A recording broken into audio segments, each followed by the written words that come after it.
Assalamualaikum warahmatullahi wabarakatuh.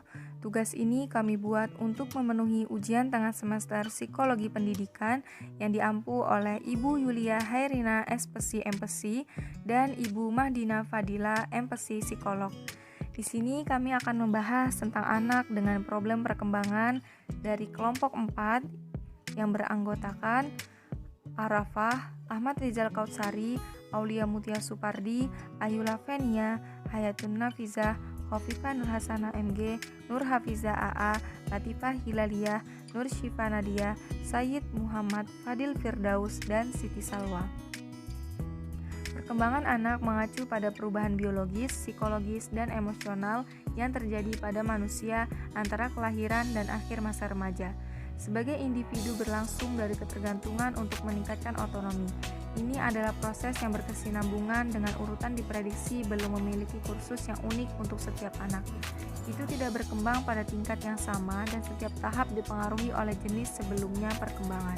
Karena perubahan-perubahan perkembangan dapat sangat dipengaruhi oleh faktor genetik dan selama hidup prenatal. Genetika dan perkembangan janin biasanya dimasukkan sebagai bagian dari studi perkembangan anak.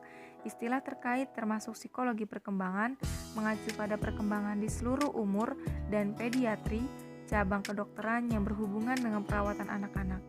Perubahan perkembangan dapat terjadi sebagai akibat dari proses genetik yang dikendalikan, dikenal sebagai pematangan, atau sebagai akibat dari faktor lingkungan dan belajar.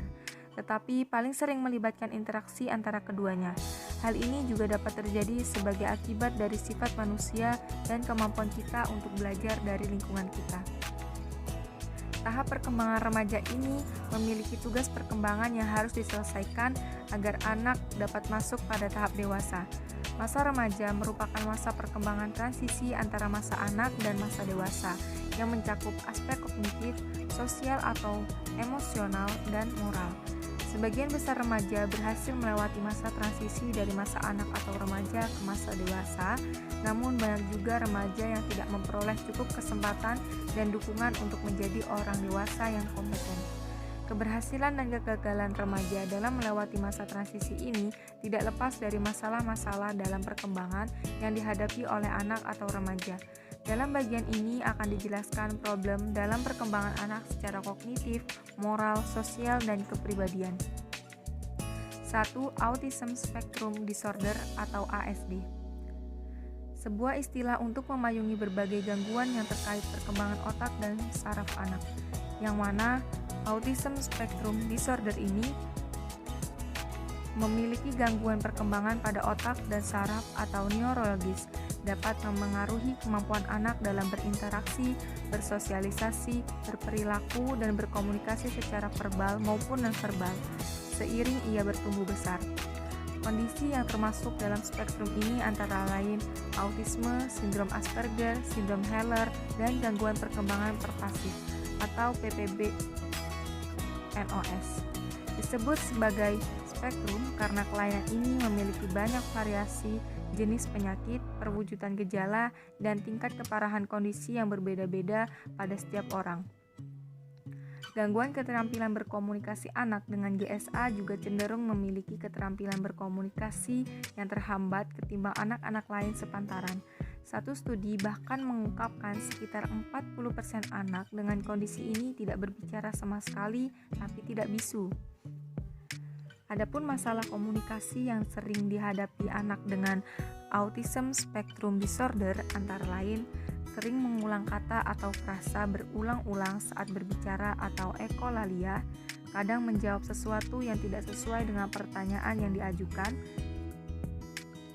Saat berbicara, gerak tubuh kadang tidak mengikuti, contohnya mengucapkan selamat tinggal tanpa melambaikan tangan, nada ketika berbicara datar atau terkesan seperti bernyanyi, tidak mengerti lelucon yang diutarakan orang lain maupun melontarkannya sendiri.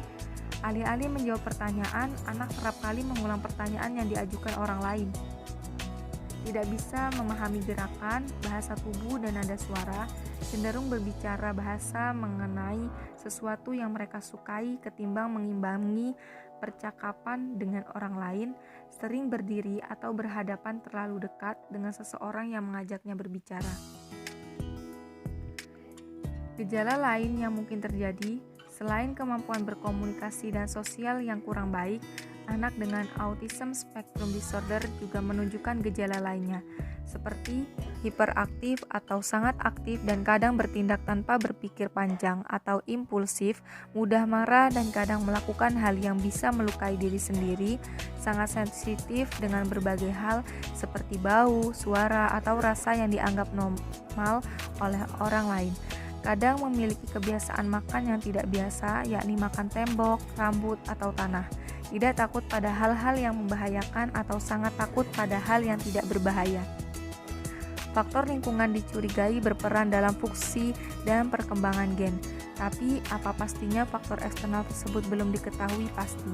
Meski demikian, ada beberapa hal yang bisa meningkatkan faktor resiko seorang anak untuk mengalami autism spectrum disorder seperti dilansir dari laman Mayo Clinic. Jenis kelamin. Autisme terjadi 4 kali lebih sering pada anak laki-laki dibanding perempuan. Riwayat keluarga yang memiliki anak dengan GSA memiliki resiko tinggi melahirkan anak dengan kondisi serupa. Pada kasus jarang, kelainan ini diturunkan dari anggota keluarga jauh. Faktor-faktor yang meningkatkan resiko ASD, penyakit lain. ASD cenderung terjadi lebih sering pada anak dengan genetik atau kondisi kromosom tertentu seperti sindrom Fragile X, sklerosis tuberosa atau sindrom Rett atau lambatnya pertumbuhan kepala. Bayi prematur, bayi yang lahir sebelum usia kehamilan 26 minggu berisiko besar mengalami gangguan ini. Terapi dan pengobatan untuk autism spectrum disorder atau ASD. Terapi pendidikan. Terapi dan pengobatan untuk autism spectrum disorder atau ASD. Step 1, terapi perilaku dan wicara. Step 2, terapi pendidikan. Step 3, terapi fisik dan indera. Step 4, obat-obatan. Pembahasan selanjutnya yaitu Global Developmental Disorder. Kira-kira apa yaitu? Global Developmental Disorder yaitu gangguan perkembangan global atau juga dikenal dengan Global Developmental Delay, keterlambatan perkembangan umum, merupakan kelainan perkembangan yang terbanyak ditemukan dan didefinisikan bila terdapat adanya keterlambatan yang signifikan dari paling sedikit 2 aspek perkembangan, yaitu motorik kasar, halus, bahasa, bicara, kognitif, personal, sosial, atau adanya hambatan dalam aktivitas harian. Terminologi keterlambatan perkembangan biasanya digunakan pada anak di bawah usia 5 tahun. Terdapat beberapa faktor resiko dan etiologi keterlambatan gangguan perkembangan umum, mulai dari faktor intrinsik seperti genetik, metabolik, maupun ekstrinsik seperti nutrisi dan stimulasi. Global Developmental Delay adalah kecacatan perkembangan dalam arti terdapat adanya penundaan yang signifikan pada 2 atau lebih domain perkembangan. Adapun faktor penyebab terjadinya GDD ini adalah penyebab saat prenatal atau perinatal, terpapar teratogens atau racun, aspiksia intrapartum, kongenital hipotiroidisme, trauma saat kelahiran, prematur, infeksi kongenital. Adapun penyebab saat postnatal yaitu adanya infeksi, meningitis, encephalitis, trauma otak, serta penyebab dari lingkungan, misalnya kurangnya nutrisi. Mari kenali tanda dan gejalanya. Terdapat beberapa tanda dan gejala yang bisa membantu orang tua untuk memantau perkembangan anak, antara lain anak belum mampu duduk mandiri atau tanpa bantuan saat usia 8 bulan, belum mampu merangkak pada usia 12 bulan, kemampuan sosial atau interaksi yang buruk pada umur 6 bulan, belum mampu untuk berguling secara mandiri. memiliki masalah komunikasi, dan yang terakhir, masalah pada perkembangan motorik halus dan kasar. Tes apa ya yang bisa untuk mengetahuinya? Tes yang dilakukan untuk mengetahui penyebab GDA yang terjadi pada anak yaitu yang pertama ada screening metabolik, bertujuan untuk mengetahui apakah ada kelainan genetik bawaan yang berkaitan dengan metabolisme pada anak. Kedua, terdapat chromosomal microarray DNA test, membantu untuk menganalisis kelainan yang tidak diketahui. Dan tes yang terakhir yaitu ada EEG, electroencephalography, dilakukan jika anak memiliki riwayat epilepsi. Adapun beberapa tes lain yang berkaitan, yang pertama ada tes sitogenik, yang bertujuan untuk menentukan sindrom yang spesifik.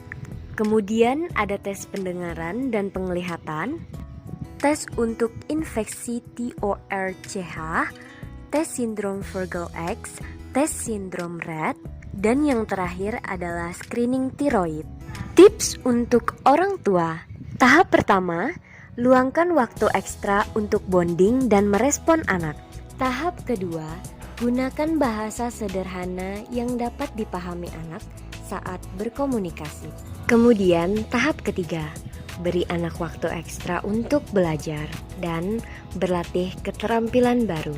Tahap keempat, membagi tugas menjadi beberapa langkah yang dapat dikuasai anak dengan lebih mudah. Tahap kelima, temukan kegiatan yang disukai anak, seperti memberi makan hewan peliharaan atau membantu memasak. Dan tahap terakhir, memuji keberhasilan mereka untuk membangun kepercayaan diri. Delay mengandung konotasi bahwa keadaan tersebut belum tentu merupakan suatu gangguan disebabkan patologi tertentu, dan anak dapat menyusul dalam bidang yang mengalami keterlambatan. Sedangkan disorder berarti anak telah mengalami suatu diagnosis, dilandasi suatu patologi yang mungkin dapat bersifat permanen. Istilah GDD sebenarnya kurang tepat, karena keterlambatan tersebut bukan suatu delay, melainkan suatu disorder. Apabila suatu diagnosis etiologik spesifik telah dapat ditegakkan, maka anak tidak disebut mengalami GDD, melainkan mengalami diagnosis spesifik tersebut.